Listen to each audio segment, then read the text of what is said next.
foi criada a Lei de Acesso à Informação, né? O que o senhor pretende realizar para cobrar o cumprimento da Justiça Estadual e da Justiça Federal? Nós não vamos apenas cobrar, como nós vamos implementar na OAB. A Lei de Acesso à Informação hoje não é cumprida pela OAB. Se você quiser saber quais são os funcionários da OAB, você não encontra. Quais são os salários deles, você não encontra. Se você quiser saber o quanto a OAB arrecadou no mês passado, você não consegue. Para quem ela gastou aquele dinheiro, você não consegue. Quais são os fornecedores da OAB, você não sabe. Então nós vamos implementar a Lei da Informação. Nós vamos garantir que cada cheque que seja assinado, o advogado veja lá o número do cheque, o beneficiário do cheque e o valor do cheque. A gente chama de transparência total. Isso de forma acumulativa.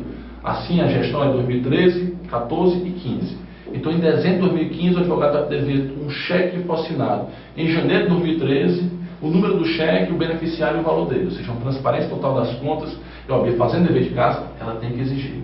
Se não exigir, vamos para o CNJ, vamos tomar as providências, vamos fazer a pressão que a sociedade deve fazer para conseguir que o seu direito passe a valer. Então, a primeira coisa, a OAB fazer o dever de casa. Porque é muito fácil a OAB falar da porta para fora, reclamar que o processo, que o judiciário é o judiciário mais lento do Brasil, quando a OAB não julga aqui os seus próprios processos internos. É muito fácil a OAB criticar o aumento do IPTU e ela sobe a anuidade em 42%.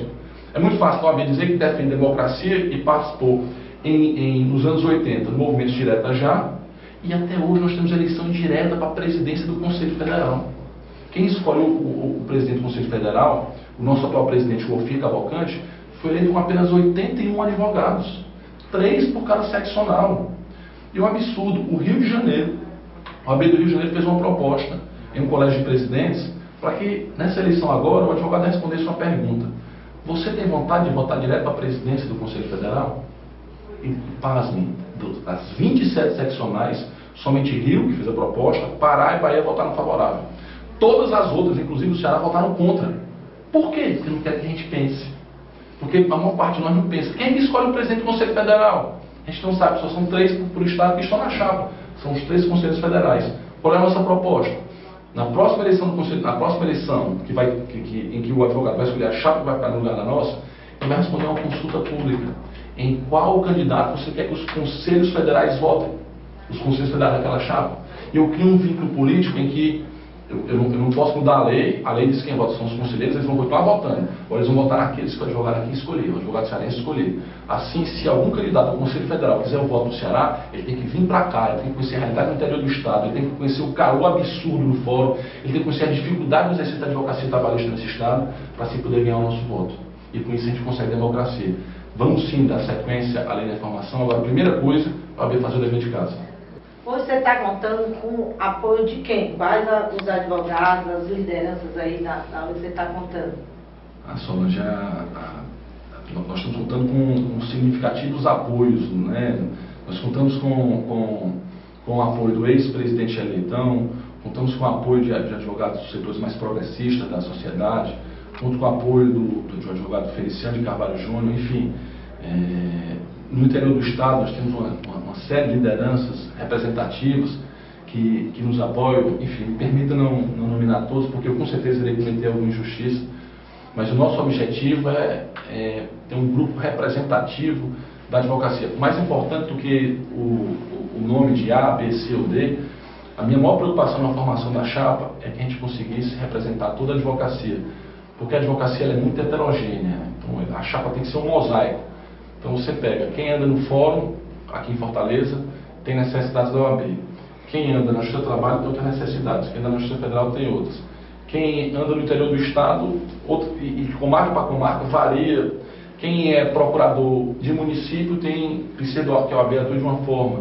Quem é procurador do Estado, o advogado do Estado precisa que a OAB haja em determinado sentido. Os advogados da União, os procuradores federais também. É uma coisa absurda, mas o advogado da União hoje, se ele falar mal da Dilma, ou de A, B, C ou D, ele pode ser transferido para Roraima. Ele não tem garantida a sua prerrogativa de inamovibilidade. Então, a OAB precisa atuar, porque isso acaba servindo de fragilidade para os advogados públicos. A defensoria, os defensores, tanto os federais como os estaduais, são advogados. Então, e a OAB representa toda essa classe. Então, o que é que eu penso? O mais importante é formar um grupo que tenha representante de todos os setores da advocacia civil, trabalhista, criminal, da advocacia tributária, de quem trabalha com direito de família, da advocacia no interior do Estado, da advocacia pública em todas as suas mais diversas vertentes, seja federal, estadual, municipal, e os defensores, e uma coisa que me incomoda profundamente, tem mulheres na chapa. Eu estou feliz aqui porque eu estou do lado de duas jornalistas, mas na OAB a gente tem uma dificuldade muito grande de a OAB é machista. Eu que sou professor, eu percebo que, na média, as notas das meninas são mais altas que dos meninos. No exame de ordem, mais mulheres têm passado do que homens. Apesar de pelo nosso histórico anterior, vamos chamar assim, nós temos mais homens, mais advogados do que advogadas.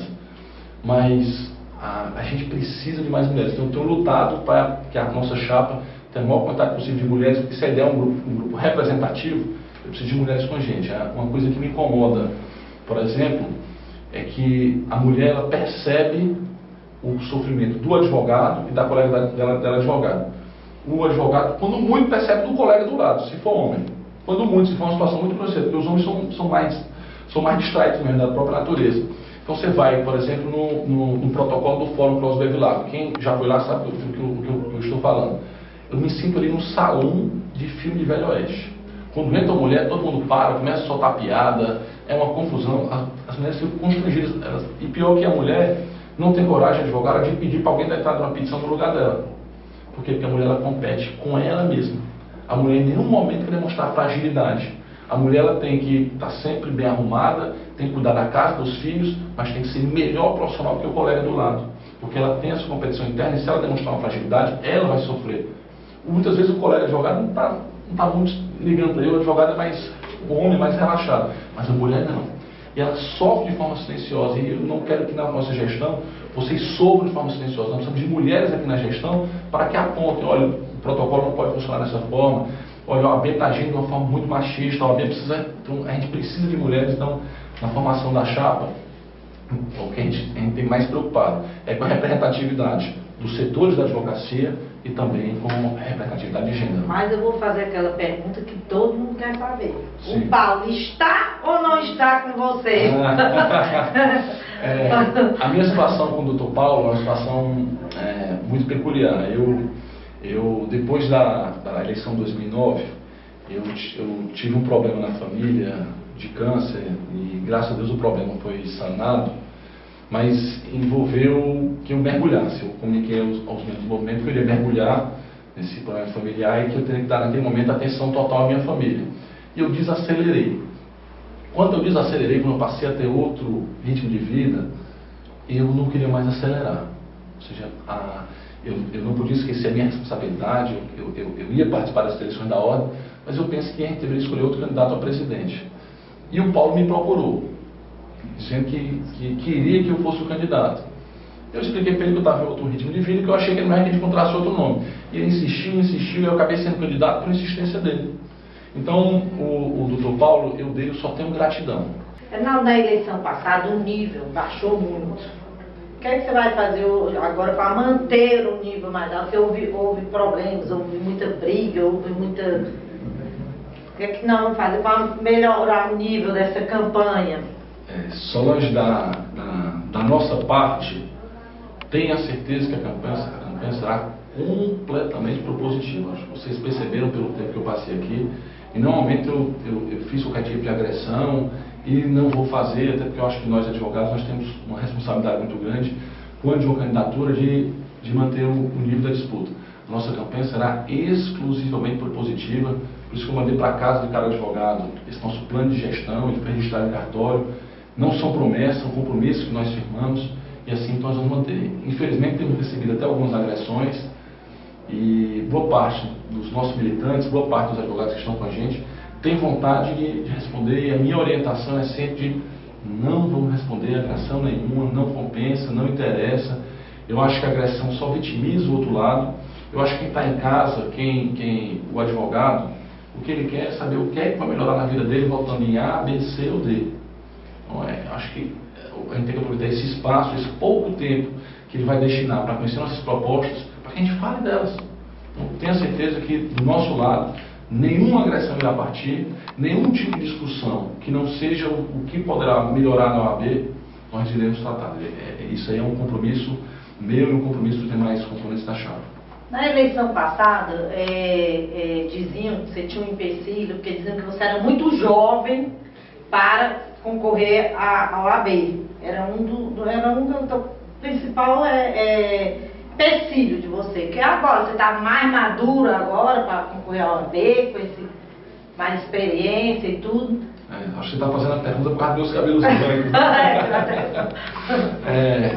Eu tinha na eleição passada 36, e nessa eu estou com 39. E eu acho que todos os três candidatos, nós éramos muito jovens na eleição passada, né? O atual presidente tinha 37, se eu não me engano, e o outro candidato tinha 34 à época da eleição. Acho que a diferença de idade era mais ou menos. Eu acho que todos bem jovens, mas bem com reflexo da advocacia. Hoje, algo em torno da metade dos advogados tem menos de 10 anos de inscrição. Se a gente considerar as inscrições ativas, a gente supera isso aí com uma certa folga. Ou seja, a gente tem 60%, 70% dos advogados com menos de 10 anos de inscrição, ou seja, uma classe mais jovem. Ainda ontem eu vi uma questão da subseção no interior, que os advogados com mais de 5 anos, eles totalizavam 57. E os demais advogados totalizavam 85. Ou seja, os advogados com menos de 5 anos quase igualavam os advogados em toda a história daquela subseção. Mas eu, na minha questão pessoal, eu acho que hoje eu estou mais maduro e mais preparado. Eu, quando fui candidato da outra vez, eu tinha sido membro de comissão, presidente de comissão, conselheiro suplente, conselheiro titular e diretor da OAB. Eu tinha 9 anos de trabalho dentro da OAB. E nesses 3 anos que eu fiquei afastado, eu pude me aprofundar ainda mais na realidade da advocacia. Nesses 3 anos que eu não estive na gestão, eu viajei diversas vezes para o interior, conheço melhor a realidade do interior, conheço mais a realidade da advocacia pública.